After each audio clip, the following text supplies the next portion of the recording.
Good morning, 11:08 a.m. Eastern Standard Time on this Saturday, December 24th, 2022. I'm XRP Future Millionaire, and I reside in the great state of Michigan, even though it's like 2 degrees out. I would like to wish everybody a happy Christmas Eve. A Merry Christmas Eve, I should say. I want to thank especially the 214 members of Tom's Army who sponsor these updates, since I do no paid advertising, no paid promotions, or no paid special interest.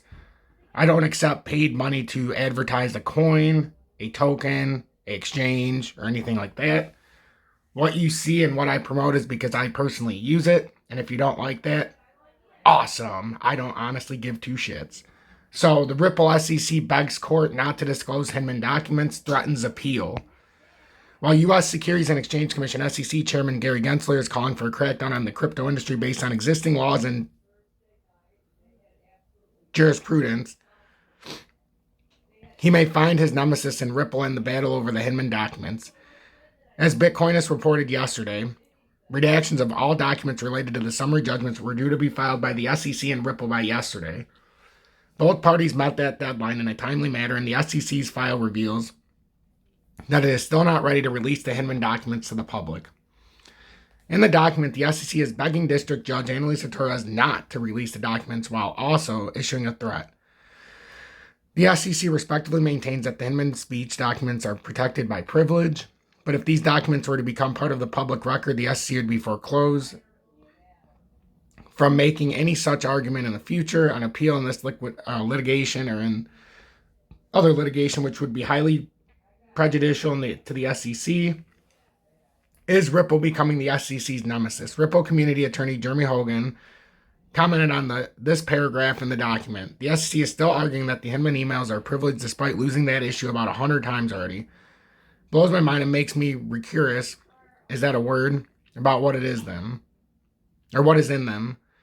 Another community lawyer, Bill Morgan, points out that the threat the SEC is making, according to the SEC Torres, is not authorized to release Hinman documents because they could appeal the summary judgment decision. Ultimately, the agency argues that it did not waive the privilege against the public because it turned the emails over to Ripple as ordered. I'm not sure how the SEC can argue that it didn't waive the privilege when the court has determined that they are not privileged, Morgan noted. Further, the attorney contended that under the court's finding, there is no privilege that can or cannot be waived. At the same time, Morgan concedes legitimacy to the SEC's argument because the SEC could still appeal. This does not definitively settle the confidentiality issue. It's not a question of the value of the decision in this case as a precedent, but a question of res judica, Morgan said. Still, the SEC statement makes clear that Hinman is paramount to its law by enforcement policy. Another victory for Ripple at this point could be a victory for the entire crypto industry. Back in late September, Judge Torres ruled that Hinman documents must be turned over to Ripple Labs after months of litigation. The documents, authored by former SEC Corporation Finance Division Director William Hinman, primarily relate to a speech the executive gave at the Yahoo Finance All Markets Summit in June 2018. Hinman stated in this speech that Ethereum is not a security. Ripple considers the speech a key piece of evidence to prove the ambiguous legal regime for crypto in the U.S., which even SEC employees can't navigate. The statement that the SEC would be foreclosed from making any such arguments in the future reveal the massive implications. At press time, the XRP was trading hands at about $34.94. As we know, though, XRP is at about $35.17, so not much difference. We're pretty flat this weekend. Sideways consolidation. We're still in between. We're still on the bottom side of the 355. And until we break down the 355, we can't break down the 335, 318, or anything like that.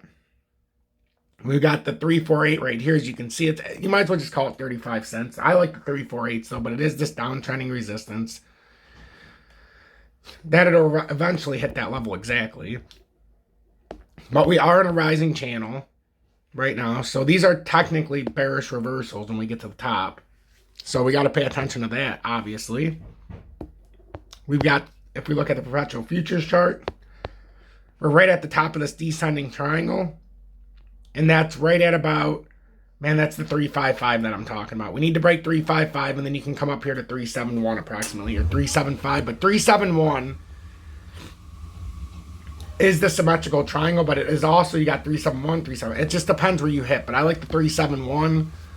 And then underneath, if you want to keep this uptrending support going, I like right here, hold this 348 area. So you're trading between 348 and 355 this morning. You break 348 to the downside, you got 335 as the closest support. And if you break 355 to the top side, the closest resistance is 371. So that's all you need to know for XRP. Bitcoin, sideways is all hell right now. Just this sideways consolidation. Looks very bearish to me at the moment. You have underneath, you have this uptrending support. Closest support in the area is about 16,550. But this resist, I don't know. I mean, this is a resistance support line. I'm talking about if you fall through here, 16,550. But you need to hold 16,800 to continue pumping up. So 16,800 is what you're looking to hold. If you break that, 16,550 is your next support. And if we break up, we've got a resistance up here at 17,800, but we've also got a close one at 17,300 in my opinion.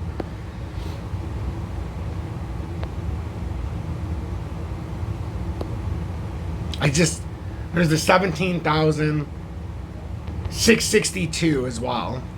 So 17,662 is a big resistance area. We have 17,300 though. Pay attention to that as well. So that's what I feel this morning. That's what I'm looking at. And then I might as well show you XLM real quick. XLM's got downtrending resistance up here at about 0.77. And then we've got support underneath, which makes it pretty clear. So you got 7.7 over the top, about 7 cents underneath. So if you break up, you got 7.7, break down 7 cents. And then on this Christmas Eve, we got resistance that we still stayed below. This key pivot level is 0.080.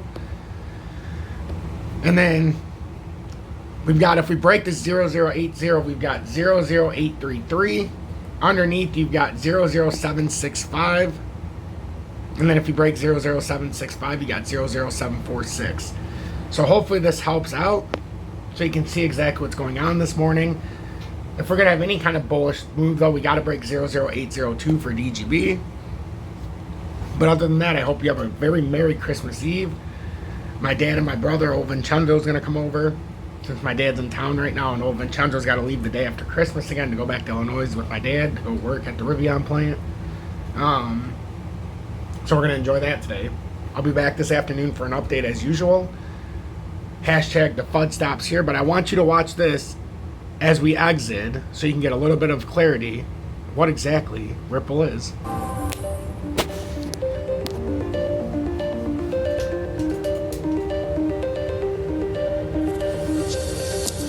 At Ripple, we've talked a lot about the Internet of Value, our North Star of enabling money to move like information does today. But how does the Internet of Value translate into banking? It starts with your customers. Your customers' payment demands are changing, and the Internet of Value plays a large part in delivering on those demands. Across retail, SME, and corporate customers, as well as the emerging wave of platform-based businesses, they are demanding global transactions that are seamless, real-time, certain, and cost-effective. Yet today's global transactions fall far short of those expectations. That's because the current payments infrastructure is a patchwork of centralized networks, legacy technology, and different payment rails. It's disparate. The technology, systems of record, messaging, and rules are different from one network to the next. It's slow. It takes an average of 3 to 5 days to settle across the numerous intermediaries.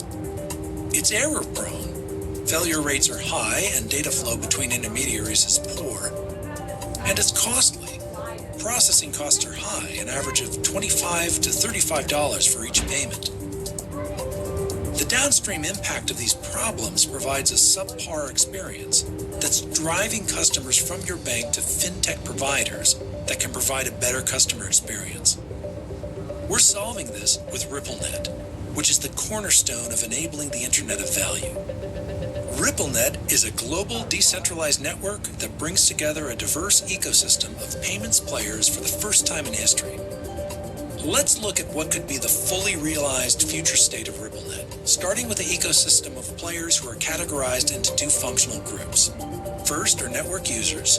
These are corporates, SMEs, small banks, and payment providers who only send payments. Second are the network members. These are banks and payment providers that serve as the foundation of the network as they process payments and source liquidity. Network members process payments through real-time settlement with bidirectional messaging. With RippleNet, banks and payment providers can process payments more efficiently through the pre-validation of every transaction to eliminate failures and through rich data attachments for every payment. It also provides payment certainty through the pre-disclosure of information prior to settlement to eliminate failures, and through atomic settlement that provides pass-fail processing across all intermediaries to avoid settlement-like risk. Network members can also source liquidity through access to an on-demand pool of liquidity through digital assets. RippleNet provides the ability to lower liquidity costs by being able to source liquidity on demand and reduce the amount of nostros required to make global payments. For network users, again, these are corporates, SMEs, small banks, and other payment providers, RippleNet provides a standardized API-based interface to originate payments through their banking partner. They can access across networks globally. They can send payments on demand in real time. They can attach rich data, like invoices, to any payment. And they can gain complete visibility into payment status and delivery timing. RippleNet is solving the inefficiencies of today's inefficient payments networks. It's standardized. The technology, APIs, rules, and governance are consistent across the network. It's fast. The technology provides real-time settlement and bidirectional messaging. It's certain. Atomic pass-fail processing eliminates payment failures. And it's low cost. High STP rates and flexible liquidity provisioning lowers processing costs. RippleNet is the first step towards bringing the Internet of Value to life through one frictionless experience to send money globally.